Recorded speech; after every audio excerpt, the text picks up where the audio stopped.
राजीव, ये तेरी देशभक्ति मेरी देशभक्ति की इस लड़ाई में आम जनता कहां है?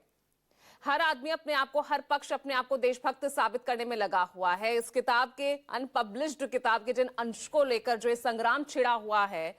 क्या वाकई ये सरकार के लिए घबराहट की बात है, बेचैनी की बात है, जैसा कि आरोप यहां पर राहुल गांधी लगाते नजर आ रहे हैं? पूजा, कुल मसला यह है कि राष्ट्रपति के अभिभाषण पर जो बहस हो रही है उसमें भारतीय जनता पार्टी के कुछ सांसदों ने बहस के दौरान कांग्रेस के राष्ट्रवाद, कांग्रेस के राष्ट्र प्रेम को लेकर के बहुत सवाल उठाए थे। उसके जब विपक्ष के नेता के तौर पर राहुल गांधी को बोलने का मौका मिला तो उन्होंने पूर्व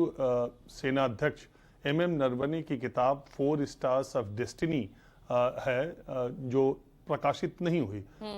दिसंबर 2019 से अप्रैल 2022 तक करीब करीब 3 साल से कुछ कम वक्त तक वो आर्मी चीफ थे MM नरवणे, और उन्होंने अपनी एक आत्मकथा लिखी जिसे 2024 में प्रकाशित होना था, 4 स्टार्स ऑफ डेस्टिनी। उसके कुछ अंश दिसंबर 2023 में PTI समाचार एजेंसी ने पुस्तक के कुछ अंश प्रकाशित किए थे। उसके बाद बड़ा बवाल हुआ और फिर भारत सरकार ने प्रकाशक से वो किताब, हालांकि अगर आप जो ऑनलाइन शॉपिंग एप्स है वहां आप देखेंगे तो उसका कवर आपको दिखाई देता है, तो लेकिन वो किताब छपी तो है, प्रकाशित नहीं हुई। पब्लिश तो हुई है लेकिन वो पब्लिक नहीं हुई। तो भारत सरकार ने उस पर रोक लगा दी, और रोक लगाने के बाद ये कहा गया कि ये नियमों के तहत आता है और पूर्व सैन्य अधिकारी भी, सेना के किसी भी अधिकारी जो रिटायर्ड भी हो गया है, वो कोई ऐसी किताब जिसमें हमारी सैन्य रणनीति, जिसमें सीमा पर टकराव, इन सारी चीजों का जिक्र हो, उसको सरकार की अनुमति के बाद ही छपना है या उसको प्रकाशित किया जा सकता है।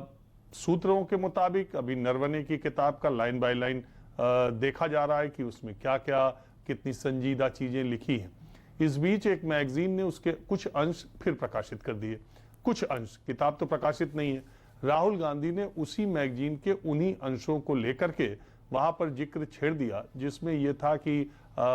जब हम कोरोना के समय 2020 में भारत और चीन के बीच सीमा पर टकराव हो रहा था, उस समय चीनी सेना भारत के बहुत करीब पहुंच चुकी थी और दिल्ली से ऑर्डर लिया जा रहा, वो सारा जिक्र उसमें है और राहुल गांधी वही बात उठा रहे थे। चूंकि वो किताब प्रकाशित नहीं है, चूंकि वो फैक्ट मैगजीन से उठा करके ले आ रहे हैं, चूंकि भारत और चीन के बीच रिश्ते जिस तरह के इस वक्त हैं, और चूंकि हमारी राष्ट्र की सुरक्षा से जुड़ा मुद्दा है, और चूंकि वो सीमा टकराव से जुड़ा हुआ मुद्दा था, और चूंकि अगर संसद में वो बात रखी जाएगी तो वो ऑन रिकॉर्ड जाएगी, यानी आज के 150 साल बाद भी वो रिकॉर्ड में रहेगी, इसलिए गृह मंत्री अमित शाह, रक्षा मंत्री राजनाथ सिंह, आपने देखा, वीडियो में देखा ही होगा, जिन्होंने भी कार्रवाई देखी है, उन्होंने कड़ा प्रतिरोध वहां पे दर्ज कराया कि आप कहां से ये सब बातें ले आके आ रहे हैं। लोकसभा अध्यक्ष ने भी कहा कि आप किताब का या मैगजीन का जिक्र नहीं कर सकते। हालांकि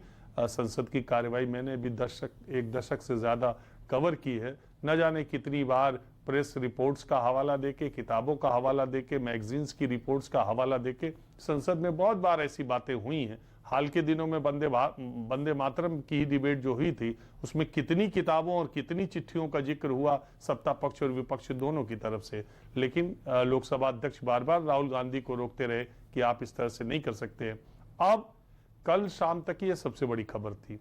और लेकिन रात में ट्रंप मोदी डील, भारत और अमेरिका के बीच जो संजीव जी बता रहे थे, जो बिजनेस डील हुई है, आज के अखबारों में अगर ये डील नहीं हुई होती तो पहली खबर राहुल गांधी का डोकलाम मुद्दे को उठाना और सरकार पर उसका तिलमिला जाना, ये आता। लेकिन आज बड़ी खबर भारत के लिए, पूरी दुनिया के लिए, सबसे पहली खबर यह है कि भारत और अमेरिका के बीच टैरिफ की डील हो चुकी है। 50% टैरिफ लगाने की जो धमकी ट्रंप ने दी थी वो 18% पे आ गई है। तो हम 10:23 पर आपसे बातचीत कर रहे हैं। अब जब संसद की कार्रवाई शुरू होगी तो चीन पर राहुल गांधी ने जो मसला उठाया वो ज्यादा इंपॉर्टेंट होगा कि ट्रंप और मोदी या इंडिया और US डील, इसको ज्यादा प्राथमिकता मिलेगी, किस पर चर्चा ज्यादा होगी और किस पर विवाद ज्यादा होगा, क्योंकि उस डील में भी बहुत सारी बातें हैं जिसमें ट्रंप अभी भी वहां से न जाने 72 बार बोल ही चुके,